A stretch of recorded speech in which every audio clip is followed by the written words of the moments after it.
To apply false eyelashes, first grip one of the strips of lashes with a pair of tweezers.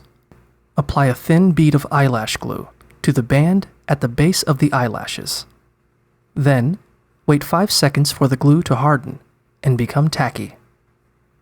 Carefully lower the eyelashes over your eye so that the band meets the edge of your upper eyelid. Use your finger to gently tap them and push them down if they're too high on your eyelid. Once they're in place, wait 2 minutes for the glue to cure. Then, repeat the process with the other strip of eyelashes. Finally, use some liquid eyeliner to draw a line from the inner end of each band to the inner corner of your eye to blend your lashes into your lash line.